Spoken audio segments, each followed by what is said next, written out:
Hello everybody. So today's video is not going to be a drama, but instead a very important Twitter thread regarding the future and current state of YouTube. So what we'll be reading out today is a Twitter thread from Jesse Tyler Ridgway, aka McJuggernuggets, who is a famous YouTuber known for creating his series called the Psycho series, where for multiple years he vlogged himself in crazy scenarios pretending it was real and creating a narrative around these false vlogs. It was very innovative, and he's definitely one of the most unique and I think respected creators on the platform for taking on such a monstrous task of creating a fictional series that spans over hundreds and hundreds of hours of vlog footage. With all that being said, let's read out this Twitter thread from him. He starts out by saying, "As of January 1st, 2020, I will no longer be making content for YouTube. This has not been an easy decision to make, and one that I've struggled with for the last couple years. To put it frankly,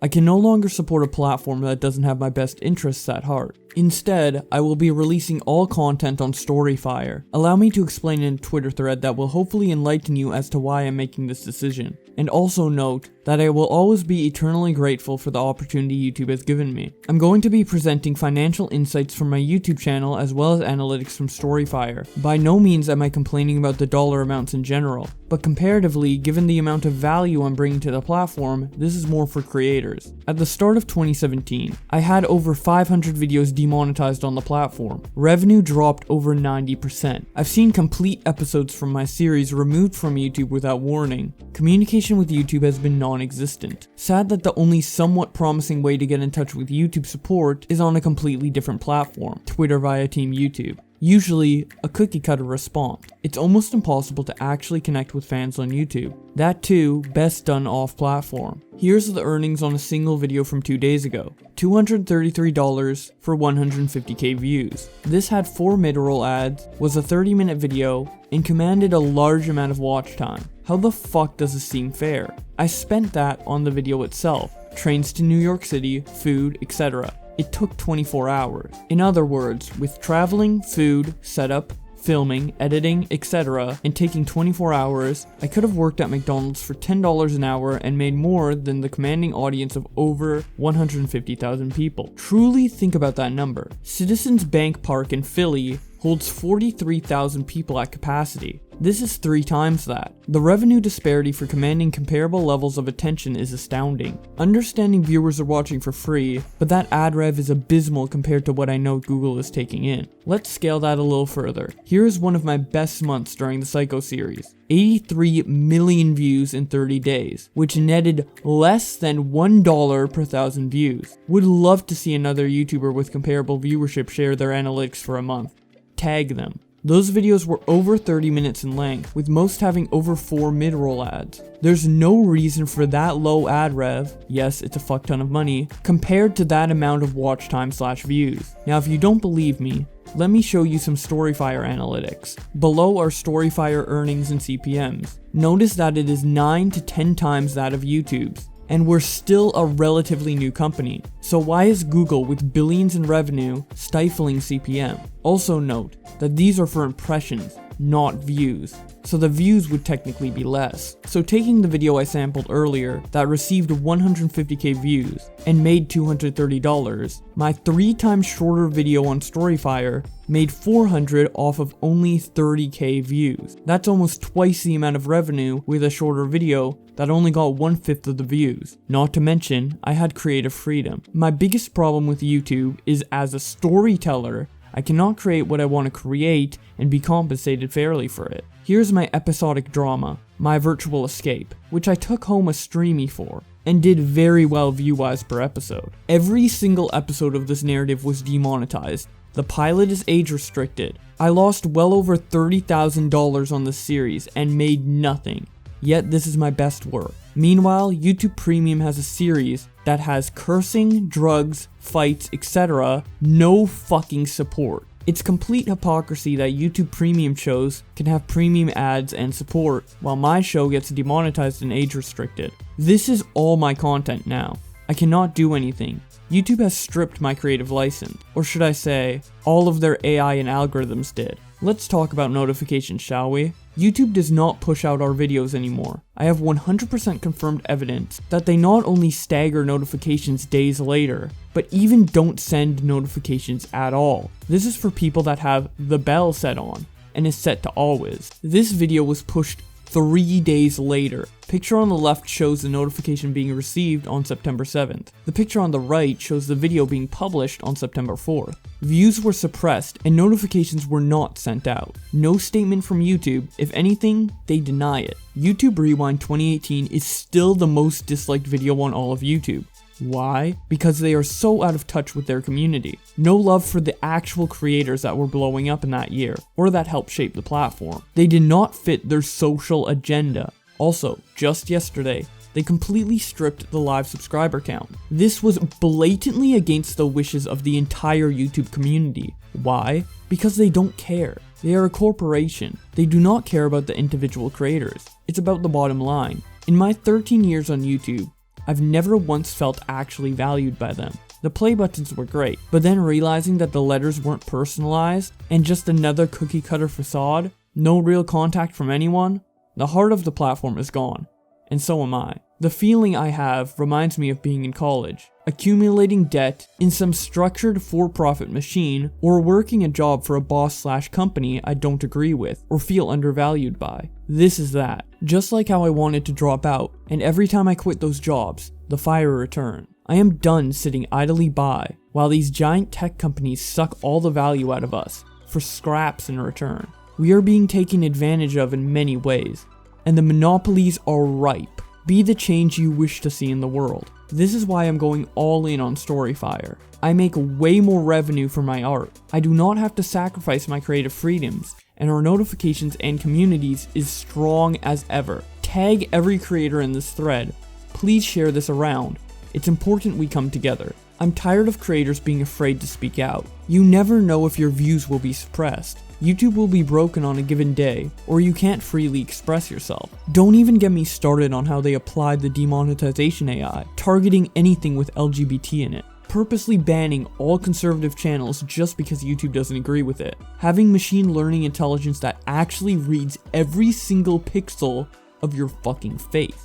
Not sure what I'm referring to? Check my next thread coming out soon, which we will read that thread, but looking at these images, this definitely looks kind of ridiculous. It seems like they are tracking every single position of your face in order to detect something for their AI, which McJuggernuggets is going to explain in this series of tweets. He starts out by saying, "As I previously stated, there's Google's Vision AI. This is relatively below the radar, but understand what YouTube, namely Google's sole intention is.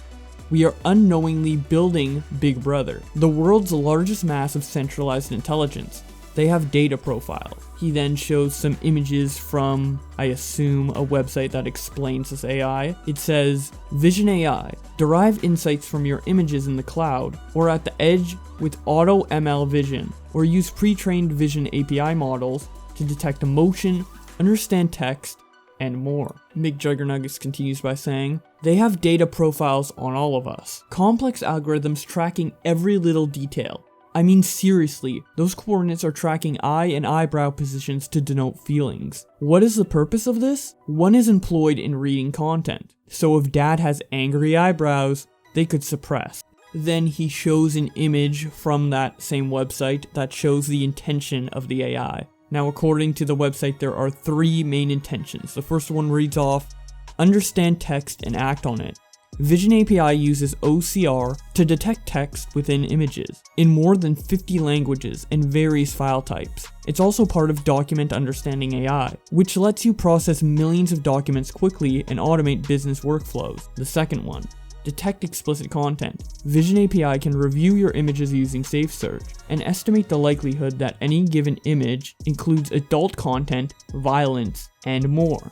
So this one is the important one for YouTubers because it means this AI can detect facial expressions to determine whether you are making the correct facial expressions in order to have family-friendly content. That is just absolutely insane. No one's gonna make videos with their face in it again if they even want to make money. That's the fact that the website's motto used to be broadcast yourself. This is the polar opposite. I can't believe this is real. Either way, the last thing it says is use our data labeling service. If you have images for AutoML Vision that aren't yet labeled, Google has a team of people that can help you annotate images, videos, and text to get high quality training data. Going back to Jesse's thread, it continues by saying, they would suppress viewership for Angry Dad because it's not brand friendly or marketable. Don't believe that they suppress views? I have evidence for that too. If a video gets demonetized, they will not send it out to all audiences. Why would they? They get less money. This was 100% confirmed by a YouTube employee that I had a Skype conversation with a year ago, and even to this day is still denied by YouTube. Videos that are more brand friendly or ad friendly will be suggested more. If not, they will be recommended less.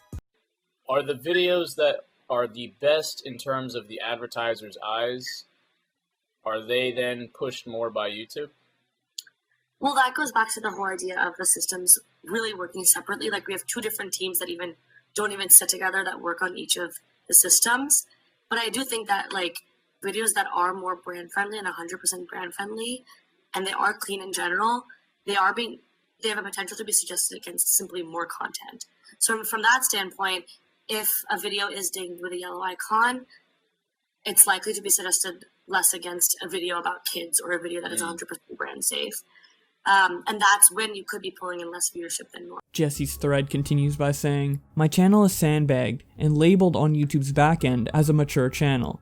I will not receive good CPMs, and my videos will be low-key suppressed for being edgier despite it being a narrative. This was made even more evident by their self-monetization tool. These are some of YouTube's qualifiers for what constitutes brand-friendly content. Notice that video game violence gets dinged, professional stunts get dinged, pranks get dinged, dramatized violence gets dinged, even as part of a comedy, drama, or animation. And then he shows images of YouTube's self-monetization tool, showing 3 of the categories that you have to tick boxes off of whether your content falls under it. The first one says, inappropriate content, frequent use of strong profanity. The next one says, violence, situations showing hurt, damage, or injury. And the last one he shows is harmful or dangerous acts, situations that may endanger a participant. If you want to see the boxes you can tick within these categories, feel free to pause the video and read those over yourself. But continuing on with the thread, Jesse says,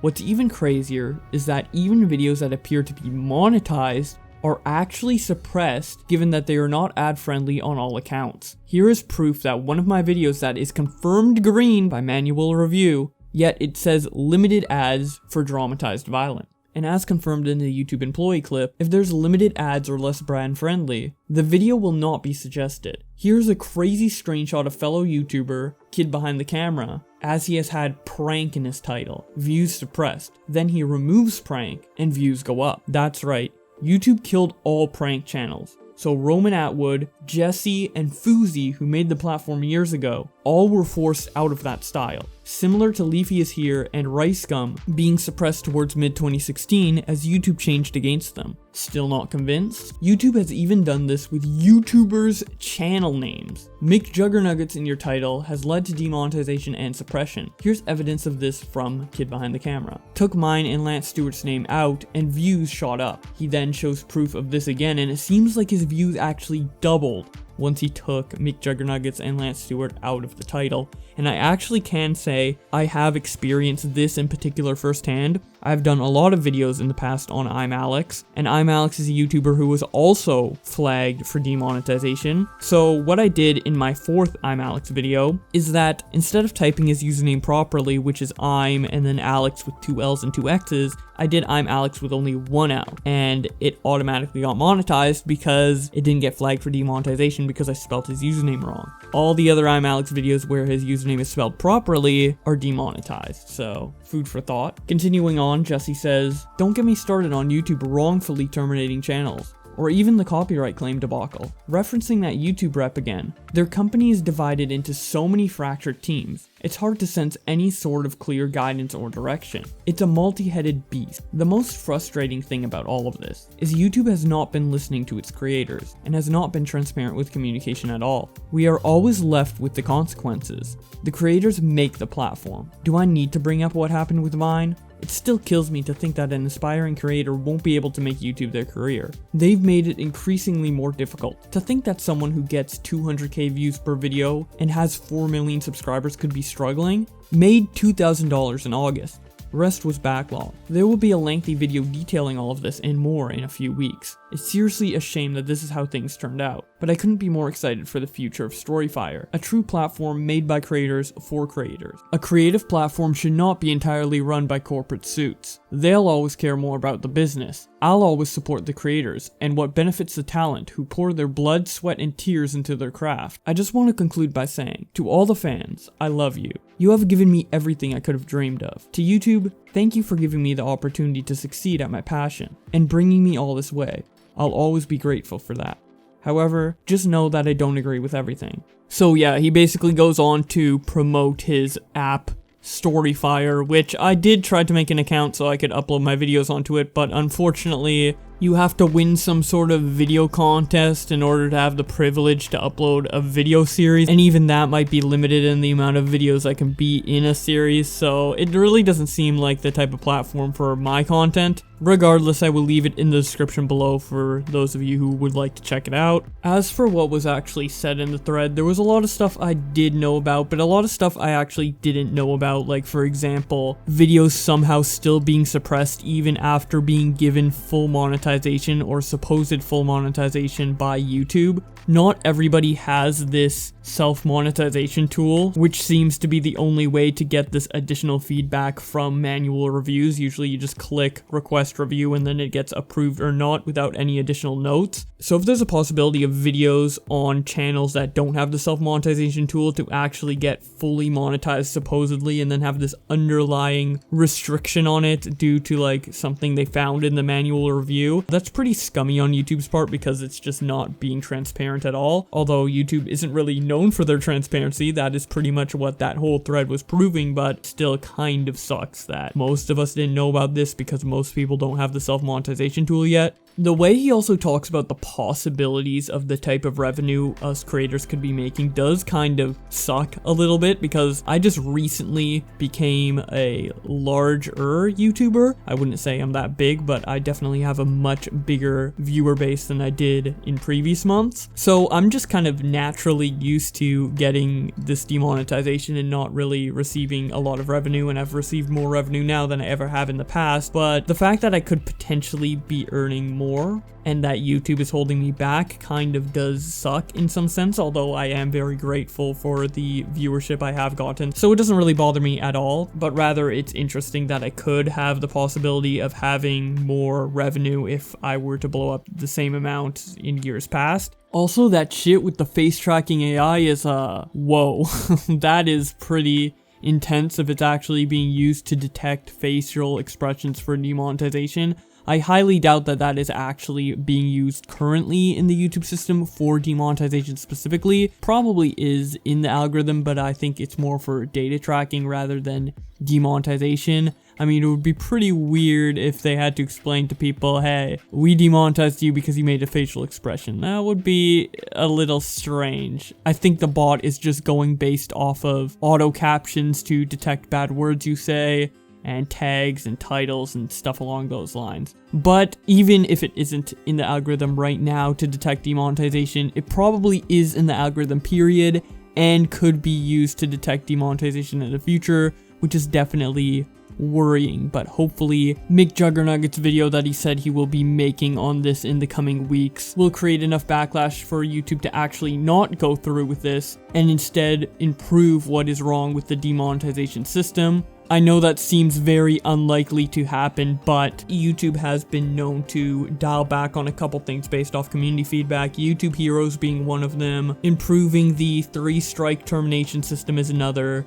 and improving copyright claim IDs from people like UMG that they did a while back. That has also been great. So hopefully that type of improvement can be put into the demonetization system, although I'm doubtful that that will happen. I just hope that McJuggerNugget's eventual video does make some sort of an impact in some small way, because it would be really nice to have these opportunities available to people like me and other creators. Either way, that's about it for the video. Thank you guys so much for the recent support. If you enjoyed this, be sure to subscribe with notifications on, as I frequently comment on YouTube news in the community, specifically ones that derive from Twitter. If you want to see all of that in real time, you can follow me on Twitter, as I frequently retweet that news and just talk about it in general. Thank you to my channel members: Blue Heat, Nina, Flame Flan, Chaos Bender, Misha, MarkTube, Diesel Meow, Attila Back, Brent, Laureline, and the one who owns the world. If you'd like to become a member, it is only $1 a month and you get a shout out at the end of every video. And I know we've been talking down on YouTube this video, so I also opened up a Patreon for those of you who want to support me on a platform that isn't directly affiliated with YouTube. It has the exact same rewards as the YouTube membership and the exact same prices. So if you want to just use Patreon instead, the link will be in the description below. Either way, thank you guys so much for watching, and I will see you in another video.